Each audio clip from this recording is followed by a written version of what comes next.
بسم اللہ الرحمن الرحیم۔ تمام سامعین اور ناظرین کو میری طرف سے السلام علیکم۔ ناظرین، آج کی معلومات خلافت اندلس کے بانی اور پہلے خلیفہ عبد الرحمن الدخل کے متعلق ہیں۔ عبد الرحمن الدخل کو عبد الرحمن اول بھی کہا جاتا ہے۔ عبد الرحمن اول اندلس میں امارات امیہ کے بانی تھے۔ وہ 756 عیسوی سے 788 عیسوی تک اندلس میں حکمران رہے۔ عبد الرحمن اول 731 عیسوی میں دمشق میں پیدا ہوئے اور ان کی وفات 30 ستمبر 788 عیسوی میں ہوئی۔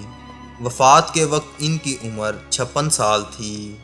756 عیسوی میں عبد الرحمن الدخل نے خلافت عباسیہ کو نظر انداز کر کے امارات قرطبہ کے ایک خود مختار ریاست کا اعلان کر دیا۔ ناظرین، عبد الرحمن خلافت بنو امیہ کے 10ویں خلیفہ ہشام بن عبد الملک کے پوتے تھے۔ جب عباسیوں نے دمشق پر قبضہ کر کے خلافت امیہ کا خاتمہ کیا تو اس وقت عبد الرحمن اول کی عمر 20 سال تھی۔ وہ عباسیوں کے ہاتھوں خاندان امیہ کے قتل عام میں بچ جانے والے واحد فرد تھے۔ ناظرین، وہ اپنے بھائی یحییٰ کے ساتھ محل سے فرار ہو کر صحرا میں ایک بدوی قبیلے کے پاس پناہ گزین تھے۔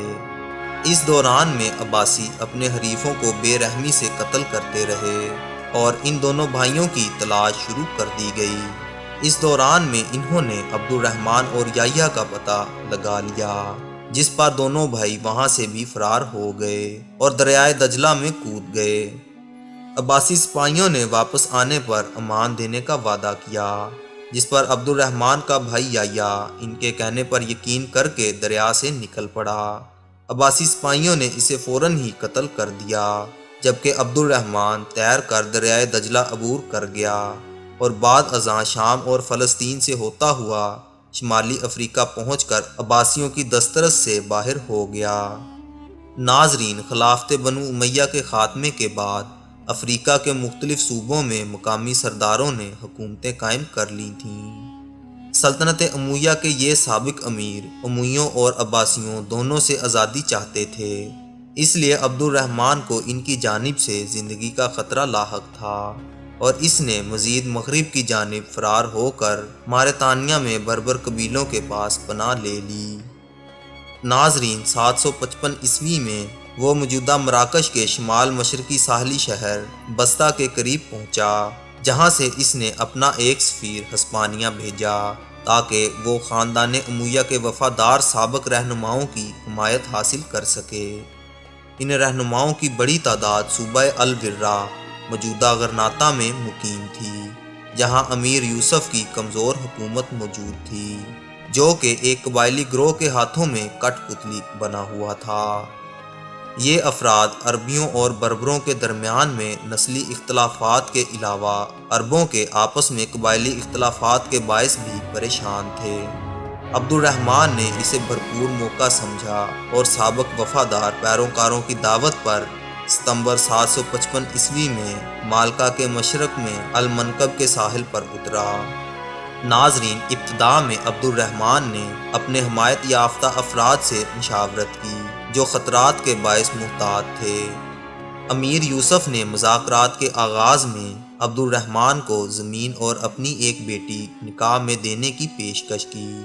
عبد الرحمن زیادہ کی امید لگائے بیٹھا تھا، تاہم وہ دباؤ کے باعث یہ پیشکش قبول کرنے کے قریب تھا کہ امیر یوسف کے ایک اندلسی پیغام رساں کی عبد الرحمن کے ایک حامی عبید اللہ کے ساتھ جھڑپ ہو گئی۔ اپنی بہترین عربی لکھنے کی صلاحیت پر ٹوکنے پر عبید اللہ نے اس پیغام رساں پر حملہ کر دیا، جس کے بعد عبد الرحمن کا یوسف کے ساتھ تصادم ناگزیر ہو گیا۔ ناظرین، 756 عیسوی میں دونوں گروہوں کے درمیان وادی الکبیر میں ایک جنگ ہوئی جو 16 مئی کو قرطبہ کے قریب یوسف کی شکست کے ساتھ ختم ہوئی۔ عبد الرحمن کی فوج نے بہترین اسلحے سے لیس نہ ہونے کے باوجود ایک تاریخی فتح حاصل کی۔ ان کے پاس صرف چند گھوڑے تھے، حتیٰ کہ ان کے پاس علم بھی نہ تھا۔ ایک سپاہی نے اپنے نیزے پر اپنا سبز عمامہ لپیٹ دیا اور بعد میں یہی اندلس میں امویوں کا علم اور نشان قرار پایا۔ ناظرین، عبد الرحمن کا طویل دور حکومت عرب اور بربر باشندوں کی بغاوتوں کے خلاف جدوجہد کرتے گزرا، جن کی اکثریت آزادی چاہتی تھی۔ 763 عیسوی میں عبد الرحمن نے اپنے دارالحکومت کے قریب بھی ان باغیوں سے جنگ لڑی جو عباسیوں کی حمایت کر رہے تھے۔ اس نے فیصلہ کن فتح حاصل کی۔ آخری سالوں میں عبد الرحمن نے کئی محلاتی سازشوں کو بھی کچلا۔